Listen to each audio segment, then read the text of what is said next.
Hello and very good evening to all of you. मैं कुणाल, आप सभी का हमारे लर्निंग प्लेटफॉर्म कुणाल से इंस्पायरिंग पे स्वागत करता हूं। तो आज की पॉलिटी क्लास के अंदर हम जीएसटी काउंसिल को डिस्कस करने वाले हैं। अब जीएसटी काउंसिल को हम डिस्कस क्यों कर रहे हैं, इसके पीछे दो रीज़न है। देखो, एक तो हम इस समय राज्य व्यवस्था को समझते हैं, तो राज्य व्यवस्था का ये एक टॉपिक है और इम्पोर्टेंट टॉपिक है। साथ ही साथ आजकल क्या हो रहा है कि जीएसटी को लेकर के और जीएसटी काउंसिल को लेकर के लगातार जो बातें हैं वह मानसून सत्र में चल रही है, क्योंकि हमारे संसद का क्या है, मानसून सत्र चल रहा है इस समय। तो क्या हो रहा है कि लगातार वहां पर वित्त मंत्री के द्वारा जीएसटी काउंसिल को लेकर के बातें उठाई जा रही हैं। दरअसल क्या है, जैसा कि हम जानते हैं, कोरोना महामारी की वजह से क्या हुआ है कि केंद्र और राज्यों के बीच में बहुत ज्यादा जीएसटी को लेकर के विवाद हो गया है। तो विवादों के में क्या हुआ कि बहुत ज्यादा क्षति हो गई है, तो क्षतियों की पूर्ति करनी है। नुकसान हुआ है राज्य सरकारों को बहुत ज्यादा, तो उसकी अब पूर्ति की जानी है। तो ऐसी स्थिति में क्या हुआ है कि भाई निर्मला सीतारमण जो थी हमारी, उनका कल स्टेटमेंट आया था लोकसभा के अंदर, और उन्होंने ये बात क्लियर कर दी थी कि जिस प्रकार से राज्य यह दावा कर रहे हैं कि केंद्र सरकार उन्हें पैसा नहीं देना चाहती या दे नहीं रही है, उनकी जो नुकसान हुआ है उसकी पूर्ति नहीं कर रही है, तो ऐसी स्थिति में अब यह जो फैसला है, यह फैसला जीएसटी काउंसिल के द्वारा ही लिया जाएगा। साथ ही उन्होंने यह भी बताया कि जिस प्रकार की यह बातें हैं, तो इस क्षतिपूर्ति के लिए हम संचित निधि से पैसा नहीं निकाल सकते, यह कहीं ना कहीं गलत है। तो ऐसी स्थिति में अंतिम फैसला अब जीएसटी काउंसिल को लेना है। वहीं कहीं ना कहीं निर्मला सीतारमण जो हमारी वित्त मंत्री, उन्होंने यह भी बताया कि वे जो है वो राज्यों के लिए जो लोन लेने की, ऋण लेने की जो स्कीम है उसके पक्ष में है। वह कहती है कि भाई आप लोन लीजिए, ऋण लीजिए, उसके बाद फिर आगे की व्यवस्था चलाई जाएगी, बाद में जो भी ऋण होगा उसको उतरवा दिया जाएगा, केंद्र उसमें सहायता करेगी। तो उस प्रकार की बातें अब सामने आई हैं। तो जब यह सब बातें सामने आई है, तो ऐसी स्थिति में हमारे लिए जरूरी हो जाता है कि हम जीएसटी काउंसिल को अब समझें और इसके जो भी पहलू हैं, किस प्रकार से यह तैयार होती है, इसकी संरचना क्या है, काम क्या है, उनको हम ठीक से जाने। तो वैसे मैंने आपको यह क्लियर कर दिया है कि ऐसा क्यों है कि यह करंट का टॉपिक बना हुआ है, और ऐसा किस लिए है कि भाई हम राज्य व्यवस्था से भी इसको लिंक कर रहे हैं। साथ ही अगर एक चीज और देखें तो वह चीज यह है कि जीएसटी काउंसिल की 41st जो मीट थी, यह 27 अगस्त को कंप्लीट हो चुकी है, यानी कि 27 अगस्त को जीएसटी काउंसिल ने अपनी 41वीं बैठक कर ली है। जीएसटी काउंसिल की 42वीं बैठक जो थी, वो बैठक होनी थी अब 19 को होनी थी, यानी कि आज ही के दिन होनी थी, 19 सितंबर को। लेकिन क्या हुआ, जिस समय यह फैसला लिया गया था, तो उस समय यह नहीं पता था कि इस दौरान मानसून सत्र शुरू करवा दिया जाएगा। तो क्या हुआ, मानसून सत्र लगने की वजह से आज जीएसटी काउंसिल की जो होने वाली बैठक थी, इस बैठक को पोस्टपोन करके अब कहाँ शिफ्ट कर दिया है, 5 अक्टूबर को। तो अब यह बैठक 5 अक्टूबर को होगी। तो 42वीं जो बैठक है जीएसटी की, यह अब 5 अक्टूबर को होने वाली है। तो यहाँ इस परिप्रेक्ष्य में भी यह टॉपिक हमारे लिए इंपॉर्टेंट है। तो चलिए इसके जुड़े हुए जो विभिन्न प्रावधान है, उन प्रावधानों को समझ लेते हैं। तो देखो, सबसे पहले बात करते हैं जीएसटी की। ठीक है, जीएसटी का मतलब क्या है, वस्तु और सेवा कर, इसको माल और सेवा कर भी कहा जाता है, और अंग्रेजी में देखा तो उसको कहा जाता है गुड्स एंड सर्विसेज टैक्स। अब क्या हुआ कि भाई ये बात जो है, ये बात सन 2016 की है। केंद्र सरकार जो हमारी इस टाइम नरेंद्र मोदी सरकार, ये कहीं ना कहीं एक देश में एक ही व्यवस्था को लेकर के जोर दे रही है लगातार से। कि हम देखें तो एक देश एक राशन कार्ड, एक देश एक इलेक्शन, और इसी प्रकार से यह भी एक व्यवस्था थी। इस व्यवस्था को इन्होंने जो टाइटल दे रखा था, वो यह दे रखा था कि एक देश एक टैक्स, यानी कि वन नेशन वन टैक्स की व्यवस्था के तहत यह जीएसटी लेकर के आए थे। पहले क्या हुआ करता था, जो पुरानी व्यवस्था थी, उस व्यवस्था के तहत सभी राज्यों के अंदर जो टैक्स थे वो अलग अलग हुआ करते थे। किसी राज्य के अंदर टैक्स हुआ करता था 15%, कहीं हुआ करता था 20%, कहीं होता था 8%। तो अब केंद्र सरकार ने क्या कर दिया, केंद्र सरकार ने कहा देखो भाई ये तो गलत है, हर जगह पे अलग अलग हो रहा है। तो कहीं ना कहीं जब देश एक है, तो देश के अंदर टैक्स भी एक ही होना चाहिए। और उस एक टैक्स की व्यवस्था को लेने के बाद केंद्र सरकार ने क्या करा, अब यह जीएसटी नाम की एक टैक्स को लाने की व्यवस्था इन्होंने बनाई, और उसकी जब व्यवस्था आई, संसद में बिल पेश हुआ, उसके बाद यह पारित हो गया। तो इसके बाद क्या हुआ, 101वें संविधान संशोधन अधिनियम जो सन 2016 में हुआ था, उसके तहत जीएसटी की व्यवस्था को हमारे देश में लागू करवा दिया गया। तो यह संविधान संशोधन इसके लिए बहुत ज्यादा महत्वपूर्ण है, और आसानी से आप उसको याद भी रख सकते हैं। किस प्रकार से, 101वां संविधान संशोधन अधिनियम जो 2016 में हुआ था, उसके तहत जीएसटी की व्यवस्था लाई थी। अब जब यह संशोधन पास हो गया, तो उसके बाद क्या हो गया, हमारे संविधान के अंदर एक नई व्यवस्था जोड़ी गई। यह व्यवस्था थी भाग 12 के अंदर अनुच्छेद 279 ए। अनुच्छेद 279 पहले से मौजूद था, इन्होंने क्या करा, अनुच्छेद 279 ए बनाया, और ए बनाने के बाद उसके अंदर जीएसटी काउंसिल की व्यवस्था इन्होंने कर दी। तो यह इससे जुड़ी कुछ महत्वपूर्ण बात थी, जिसको हमने अब समझ लिया है। 101वां संविधान संशोधन इसलिए बहुत ज्यादा महत्वपूर्ण है। अब 101 संविधान संशोधन तो हो गया, उसके बाद जीएसटी की व्यवस्था ला दी गई। लेकिन वास्तव में जीएसटी के लिए काम करे कौन, जीएसटी के लिए काम करे कौन, क्या क्या किस प्रकार की दरें होनी चाहिए, किस पे कितना टैक्स लगेगा, किस प्रकार से यह वसूला जाएगा, अब यह सब व्यवस्था कौन देखे? तो इस सब व्यवस्थाओं को देखने के लिए क्या जरूरी था? जरूरी था कि एक निकाय बनाया जाए, एक बॉडी बनाई जाए जो इस पूरे मामले की, इस पूरी व्यवस्था की देख रेख करे। तो ऐसी स्थिति में उन्होंने क्या करा, एक बना दी इन्होंने जीएसटी काउंसिल, यानी वस्तु और सेवा कर परिषद उन्होंने बनाई। इसके लिए राष्ट्रपति ने आदेश दिया था। हम जानते हैं सारे काम हमारे देश के राष्ट्रपति के आदेश अनुसार होते हैं, मुख्य आदमी वही है, तो मुख्य व्यक्ति वही है। तो ऐसी स्थिति में क्या हुआ, राष्ट्रपति के द्वारा आदेश दिया गया और आदेश देने के बाद जीएसटी काउंसिल का गठन करवा दिया गया। अब जीएसटी काउंसिल बना दी गई। तो जीएसटी काउंसिल बनाने के बाद क्या हुआ, कुछ विशेष चीजें देखी गई, तो उन हम सभी चीजों को धीरे धीरे समझते चलते हैं। ठीक है, तो जीएसटी काउंसिल बनाया गया, तो सचिवालय कहाँ दिया गया? सचिवालय दिया गया दिल्ली में, यानी कि जीएसटी काउंसिल का जो हेड ऑफिस है वो कहाँ है? दिल्ली में बनाया गया। अब साथ ही साथ दूसरी बात क्या, जब कभी भी कोई चीज बनाई जाती है तो उसके कुछ ना कुछ उद्देश्य होते हैं। तो उसी प्रकार से क्या हुआ, जीएसटी काउंसिल है। अब जीएसटी काउंसिल को उद्देश्य दिया गया, देखो जी आपको जो काम करना है वो काम आप किस प्रकार से करोगे, आप एक उद्देश्य के आधार पर करोगे। उद्देश्य क्या होगा, आपको पूरे देश में एक करके व्यवस्था करनी है, यानी कि पूरे देश में पूर्व से पश्चिम तक और उत्तर से दक्षिण तक एक ही टैक्स होगा और वह टैक्स सब लोग समानता से देंगे। लेकिन आपको यह व्यवस्था बनाते समय यह भी ध्यान रखना है कि आप जो टैक्स की दरें निर्धारित करें, ये टैक्स की दरें इस प्रकार की होनी चाहिए कि व्यक्ति देने में सहज हो। ऐसा ना हो कि उसके ऊपर बहुत ज्यादा अधिक भार हो जाए। ऐसा जब हम इतिहास पढ़ते हैं तो ऐसी स्थिति में देखते हैं कई बार ऐसी व्यवस्था आई गई है। तो उस समय निर्देश इस काउंसिल को यह भी दिया गया कि आप दरें जो निर्धारित करें, यह दरें इस प्रकार से निर्धारित करें कि व्यक्ति पर अतिरिक्त बोझ ना पड़े और वह अपनी आय से सहजता से वस्तुओं और सेवाओं पर लगने वाला कर दे सके। तो इस प्रकार से इस व्यवस्था को लागू किया गया। जीएसटी परिषद जो थी उसको निर्देश दिए गए। तो इसका जो उद्देश्य था वह किस प्रकार कर लगाना था, सौहार्दपूर्ण कर लगाने का इसको निर्देश दिया गया कि भाई अच्छे से तरीके से लगाई जाकर। साथ ही साथ इसकी कुछ दृष्टि भी रखी गई, दृष्टि के विजन्स तैयार किए गए। इन्होंने कुछ विजन्स क्या होते हैं जो भाई हमें चीजें अपने काम करते समय पूरी करनी होती है। तो इस समय से पहले क्या हुआ करता था, इस समय से पहले जो कर हुआ करते थे वो सरकार वगैरह द्वारा लगाए जाते थे। तो अब क्या था, जीएसटी को लेकर के जो सबसे पहला संवैधानिक निकाय तैयार किया गया था वह था सहकारी संघ।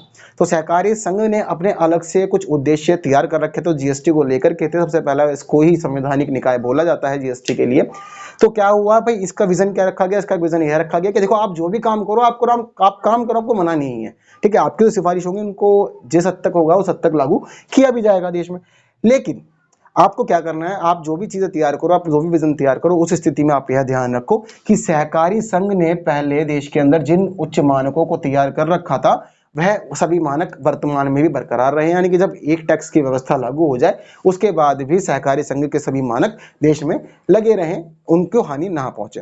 साथ ही साथ इसके कुछ लक्ष्य भी निर्धारित किए गए कि आपको किन लक्ष्यों के साथ में काम करना है। तो उसका पहला लक्ष्य यह था कि देखो आप विचार विमर्श से काम करोगे, यानी कि जो जीएसटी काउंसिल होगी, जीएसटी काउंसिल के अंदर सभी सदस्यों को समान महत्व दिया जाएगा। ऐसा नहीं है कि केंद्र सारा सब कुछ अपनी मनमानी से करेगी और राज्यों को उसमें अधिकार नहीं दिए जाएंगे, या फिर राज्यों के सदस्य ज्यादा तो ऐसी स्थिति में केंद्र की बात नहीं मानी जाएगी। तो देखो ऐसा कोई काम नहीं होगा। तो यहाँ पे इन्होंने यह भी क्लियर कर दिया कि आपको जो भी काम करना है, यानी कि जो पूरी पूरी काउंसिल तैयार होगी, काउंसिल में जिस प्रकार के काम करवाए जाएंगे वैसे भी काम कैसे होंगे, विचार विमर्श से। यानी कोई मनमुटाव ना हो, सब विचार विमर्श के सहायता से सारे काम करते चलो, और जो भी फैसला लेना है वो आप फैसला लो, विचार विमर्श करके लो। साथ ही साथ क्या बातें बोली गई, और उन्होंने यह कहा गया कि कर व्यवस्था आपको इस प्रकार से तैयार करनी है कि सूचना प्रौद्योगिकी प्रचलित हो, यानी कि पूरे देश के अंदर इंफॉर्मेशन टेक्नोलॉजी डेवलप होती रहे।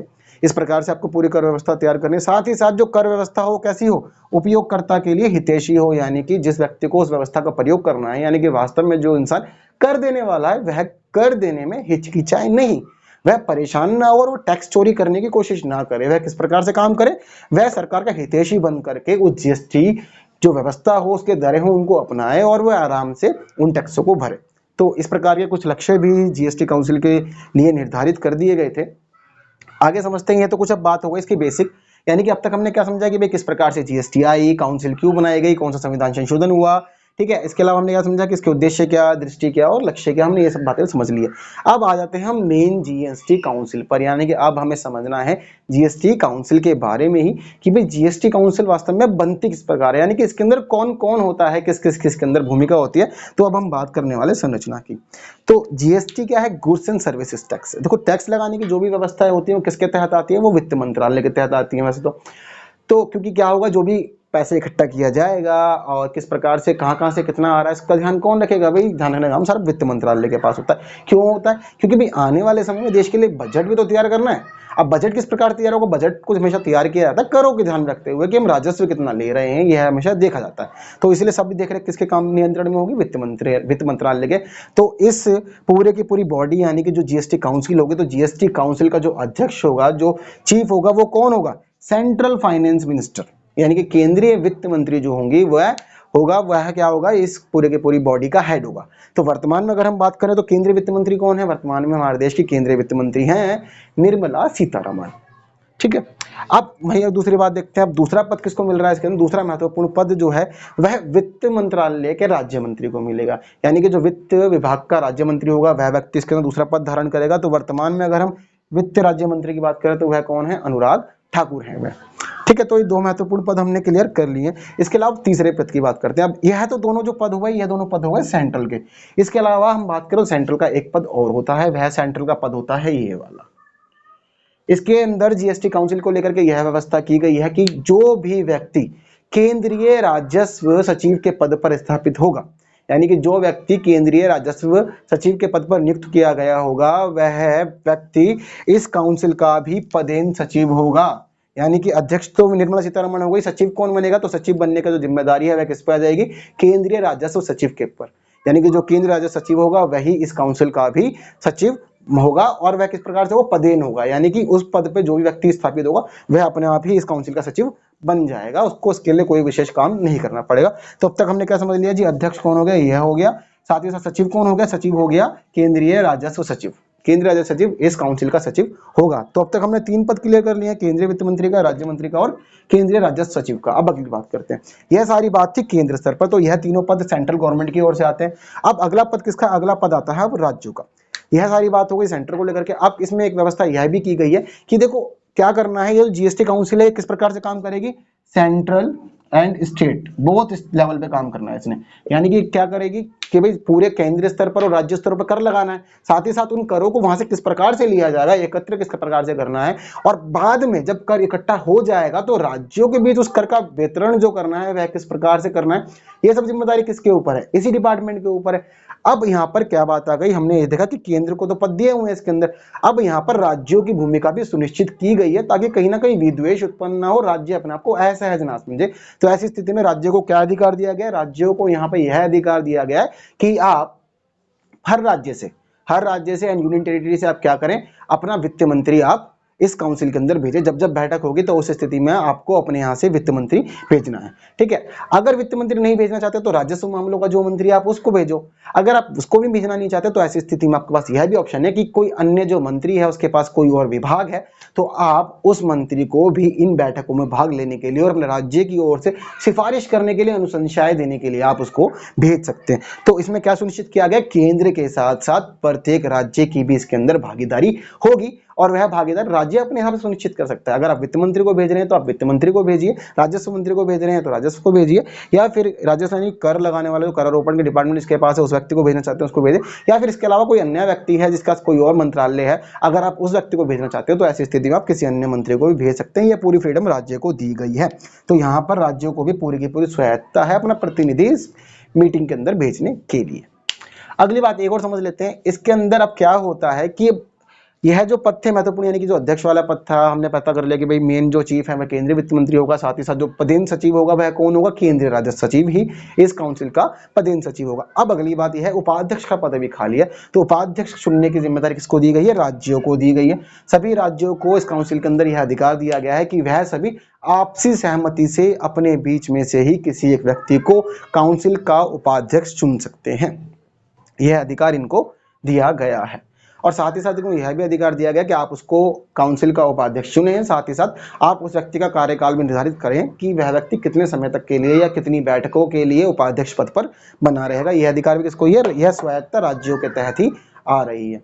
तो आई होप कि आपको यह क्लियर होगा कि भाई किस प्रकार से इसकी संरचना हो रही है। संरचना में कौन आ गया, केंद्रीय वित्त मंत्री, वित्त राज्य मंत्री और केंद्रीय राजस्व सचिव, सभी राज्यों की तरफ से कर मंत्री, वित्त मंत्री, करारोपण मंत्री या कोई नामित मंत्री, ठीक है, यही चुनेंगे अपने अंदर से उपाध्यक्ष। इसके अलावा एक व्यक्ति और इन सभी बैठकों में शामिल होता है, वह व्यक्ति कौन है, वह व्यक्ति होता है कंट्रोल बोर्ड ऑफ एक्साइज का अध्यक्ष। ठीक है। तो कंट्रोल बोर्ड ऑफ एक्साइज का जो भी व्यक्ति अध्यक्ष होगा वह व्यक्ति इसकी हर बैठक में पार्टिसिपेट करेगा। वह व्यक्ति कौन होगा? वह स्थायी आमंत्रित सदस्य होगा। यानी कि जिस प्रकार से एक परमानेंट गेस्ट को इन्वाइट किया जाता है, तो यह है CB central board and excise का, सेंट्रल बोर्ड ऑफ एक्साइज का क्या होगा? ये एक्साइज एंड कस्टम है ये, ठीक है ना। तो central board of excise and custom का जो भी अध्यक्ष होगा वह व्यक्ति कौन होगा? इसके अंदर स्थायी आमंत्रित सदस्य इसके अंदर वो रहेगा। तो ऐसी स्थिति में क्या है, ये स्थायी आमंत्रित सदस्य है तो इसको पास क्या अधिकार नहीं है? इसको एक अधिकार नहीं है, इसको बैठकों के अंदर मतदान देने का अधिकार नहीं होगा। जितने अन्य सदस्य हैं, फिर वो राज्य से आते हो या केंद्र से आते हो, इन सभी को क्या है यहाँ पर मत देने का अधिकार है। लेकिन यह जो व्यक्ति है central board of excise and customs का, इस व्यक्ति को यहाँ पर मतदान का अधिकार नहीं है। इसको इसके लिए मना करते हैं, पर आप बैठकों में पार्टिसिपेट कर सकते हैं, इसको यह फ्रीडम है।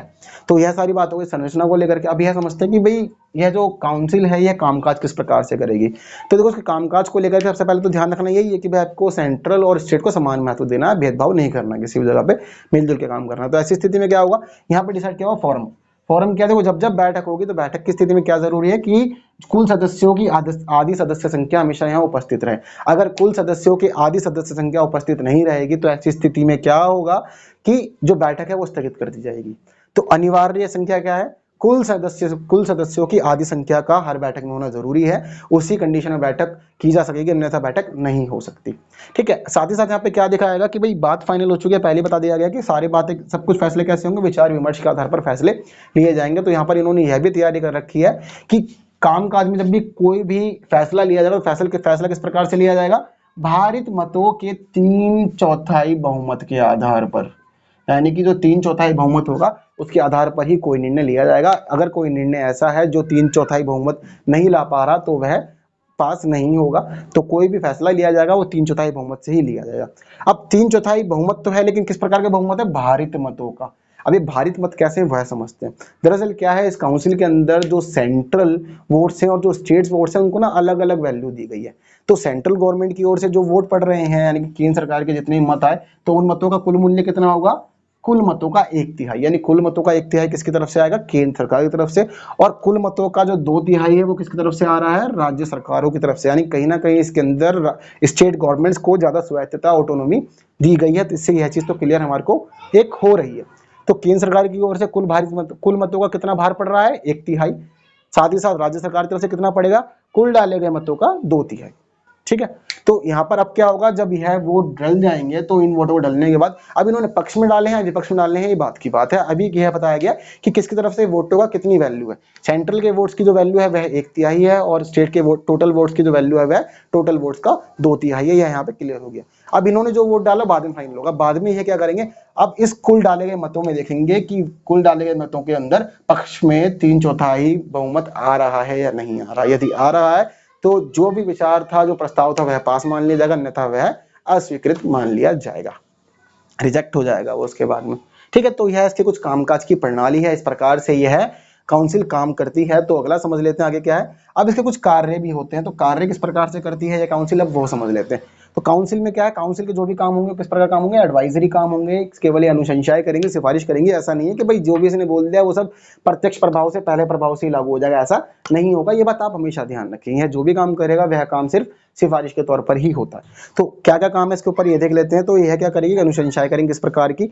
यह देखेगी कि केंद्र सरकार के द्वारा, राज्य सरकार के द्वारा या स्थानीय निकायों के द्वारा किस प्रकार की कर की व्यवस्था लागू की जानी है।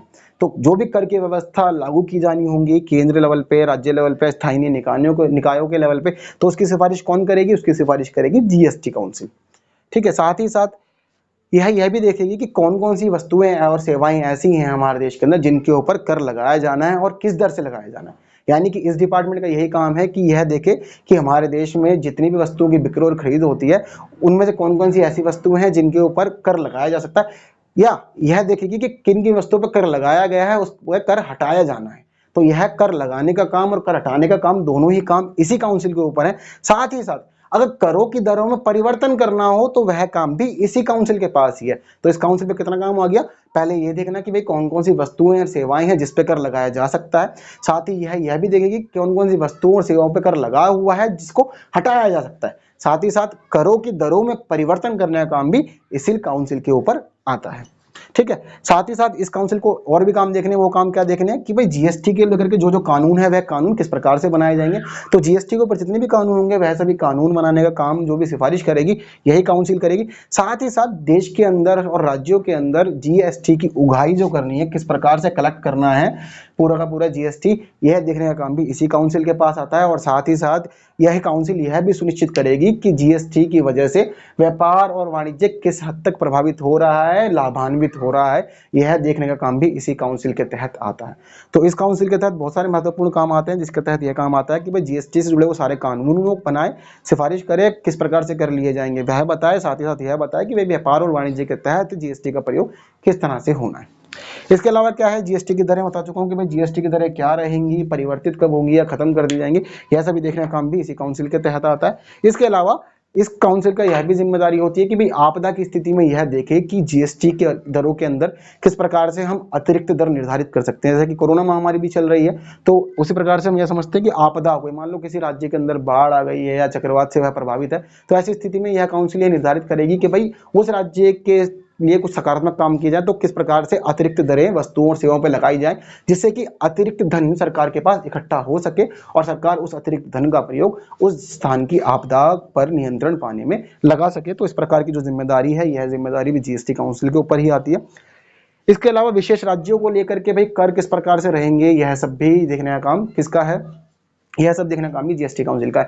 पहले विशेष राज्यों के तहत जम्मू कश्मीर को भी दर्जा दिया गया था, लेकिन अब क्या है, पिछले साल से अब से विशेष राज्य का दर्जा जम्मू कश्मीर से ले लिया गया है, तो उसके बाद से जम्मू कश्मीर इस श्रेणी से हट गया है। अब इस श्रेणी के अंदर मुख्यतः जो राज्य हैं वह या तो पूर्वोत्तर के राज्य हैं या फिर वह उत्तराखंड है। तो इस प्रकार के राज्य जो भी हैं, सीमांत प्रांत वगैरह जो भी हैं, इनको लेकर के विशेष दर्जा दिया गया है संविधान के अंदर। तो उन विशेष राज्यों को लेकर के किस प्रकार से करों का रवैया होगा, किस प्रकार से कर इकट्ठे किए जाएंगे या करों की दर क्या होगी, यह सब देखने का काम भी किसका है, जीएसटी काउंसिल का ही है। इसके अलावा जीएसटी से जुड़े हुए और जो भी अन्य काम होंगे या कोई ऐसा काम है जो जीएसटी को लेकर के है, राष्ट्रपति निर्देशित करे, तो वह काम भी इस काउंसिल के द्वारा ही देखे जाएंगे। ठीक है, तो यह सभी बातें हो गई थी जीएसटी काउंसिल के काम को लेकर के। अब इसके अलावा हम वर्तमान परिप्रेक्ष्य में आ जाते हैं, क्योंकि करंट में क्या हुआ है कि भाई निर्मला सीतारमण ने बात कही है, जो हमारे देश के वित्त मंत्री, उन्होंने कहा है कि राज्यों को क्षतिपूर्ति को लेकर के फैसला जो होगा जीएसटी काउंसिल में होगा। तो इस प्रकार के जो काम होते हैं, यानी कि क्षतिपूर्ति को देखना या कोई ऐसी, इसके अलावा और जो भी अन्य काम हो गए, फंड का डिस्ट्रीब्यूशन कभी अगर जीएसटी के तहत करना है, तो यह सभी काम भी किसके तहत आएंगे, सब जीएसटी काउंसिल के तहत आएंगे। अब निर्मला सीतारमण जो वित्त मंत्री, उन्होंने क्या कर दिया है कि भाई उन्होंने संचित निधि से धन निकालने के लिए मना कर दिया और यह कह दिया है कि केंद्र सरकार जो है वह राज्यों को फंड प्रोवाइड करेगी। अब किस प्रकार से फंड प्रोवाइड किए जाएंगे और उसकी दरें क्या होंगी, डिस्ट्रीब्यूशन किस प्रकार से होना है, तो यह सारा का सारा जो मामला है, सारा मामला कहाँ जाएगा, जीएसटी काउंसिल के तहत सारा का सारा मामला आएगा और सभी फैसले वहीं से आएंगे और फिर वही फैसले राज्यों को लेकर के लागू होंगे। तो इस प्रकार के अगर कोई अन्य फैसले होंगे या अन्य काम होगा, तो वह सब काम भी कौन देखेगा, यह काउंसिल ही देखेगी। तो वर्तमान स्थिति से हमें तो पता लग गया है कि यह काम तो इस काउंसिल को करने ही करने। इसके अलावा अगर सेंट्रल गवर्नमेंट या देश का प्रेसिडेंट कोई और काम निर्देशित करे, तो वह काम भी इस काउंसिल को करने पढ़ सकते हैं, मना नहीं कर देंगे हमसे।